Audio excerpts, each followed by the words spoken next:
जय श्री राम दोस्तों, मेरा नाम हिमांक चौबीसा है। मैंने खुद ने एलडीसी का एग्ज़ाम दिया है और कई सारे पढ़ने वाले दोस्तों से मैंने बात की है। उसके बाद मैं आपको एलडीसी की अनुमानित कट ऑफ बताने जा रहा हूँ।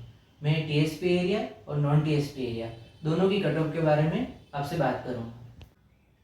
मैंने टीएसपी एरिया में ये पोल डाला था जिसमें लगभग 370 कैंडिडेट्स ने अपने वोट दिए थे, जिनकी संख्या कुछ इस प्रकार है। इसमें 110 प्लस वाले कैंडिडेट्स की संख्या 169 है। इनको एक बार अपन 170 मान लेते हैं और 4 से गुणा करते हैं तो भी इनकी संख्या 680 होती है। और टीएसपी में जनरल के लगभग 800 कैंडिडेट्स लेने हैं। मैंने यहाँ पे 4 से गुणा इसलिए किया क्योंकि अपन मानते हैं कि जो पढ़ने वाले अच्छे कैंडिडेट्स हैं उनके लगभग 1/4 कैंडिडेट्स ही अपने ग्रुप में जुड़े हैं और उन्होंने वोट किया है। इस बेस पे मैं आपको अब टीएसपी एरिया की अनुमानित कट ऑफ बताने जा रहा हूँ। मेरा मानना है कि कट ऑफ कुछ इस प्रकार रहेगी।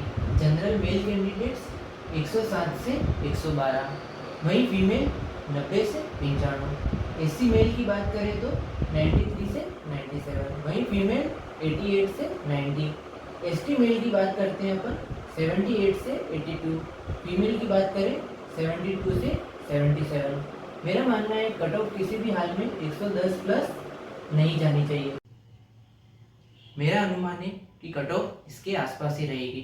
फिर भी आपके अगर इससे कम नंबर है तो भी आपको लगता है कि आपका सिलेक्शन हो सकता है तो आप टाइपिंग शुरू रखना। अगर आपका सिलेक्शन हो गया और आपने टाइपिंग शुरू नहीं की तो आपको बाद में अफसोस होगा कि हमारा फाइनल सिलेक्शन भी हो सकता था। दोस्तों, मैंने टीएसपी की कट ऑफ डिस्कस कर ली है, अब मैं नॉन टीएसपी की कट ऑफ डिस्कस करूँगा।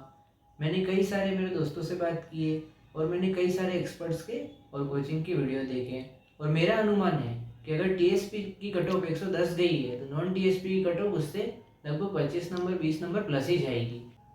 तो जनरल की कट ऑफ लगभग 135 के आसपास या 135 प्लस रहने का अनुमान है। और अपन देख रहे हैं कि ओबीसी ईडब्ल्यूएस की कट ऑफ आजकल जनरल के आसपास ही रहती है। तो ओबीसी की कट ऑफ ईडब्ल्यूएस की कट ऑफ 130 से 135, एमबीसी की कट ऑफ इसी प्रकार 115 से 120, एसटी एससी की कट ऑफ 110 से 115। और दोस्तों, महिलाओं की कट ऑफ इनसे 2-3 नंबर कम कर लें।